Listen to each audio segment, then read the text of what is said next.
But let me just come to another question, Zach, and this was also from your dissertation. As we all know that in 1979, Egypt signed a peace treaty with Israel, but the Israeli delegation that went to Alexandria refused to stay at a particular hotel, even though it was the best hotel in Egypt, and they opted to stay somewhere else. Please tell us why that was. Uh, Yes, it's a funny episode. The best hotel was called the Palestine Hotel, right?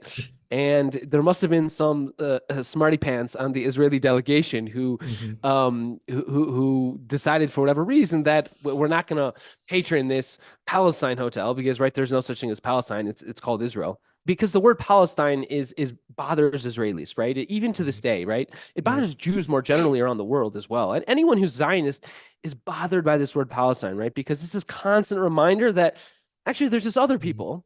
Mhm. Those other people were here first, and they called something else, and they still call it something else. So it's a constant reminder. So they don't like the word Palestine. They don't want to hear the word. They don't even want to stay at hotels named Palestine Hotel. So instead, they decide, if I recall, they decide to stay at the Saint Stefan Hotel, if I'm not Right. wrong. You're right. And Yes. Yes. and of course the irony, which was that I pointed out, this irony was pointed out by I believe by a was an Israeli columnist at the time Mhm. who said, "Look, you guys aren't staying at the Palestine Hotel because you don't like the word Palestine. Instead, you're staying at the Saint Stefan Hotel, who Mhm. was a saint, who was a saint in what the third or fourth century." Mhm. And the Jews at the time rejected this saint, Mhm. because the Jews rejected Christianity, and many Jews over the millennia, died being persecuted because they refused to accept Saint Stefan. Mhm. So it is kind of an irony of the whole situation, which is that this saint was kind of an excuse to kill many Jews over the years. So I'm not really sure why you would choose that over Palestine, but sort of that's how things turned out.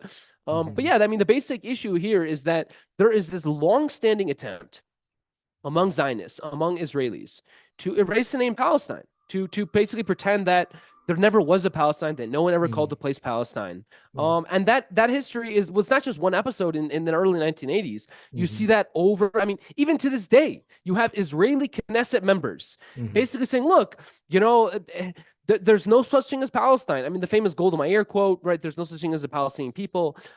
You have, Knesset members saying, look, there's no P in the Arabic language, therefore there couldn't possibly be a Palestine, right? So just all of these crazy ideas, just that honestly make the only real result of this effort to delegitimize the word Palestine is ultimately the delegitimization of the person saying that.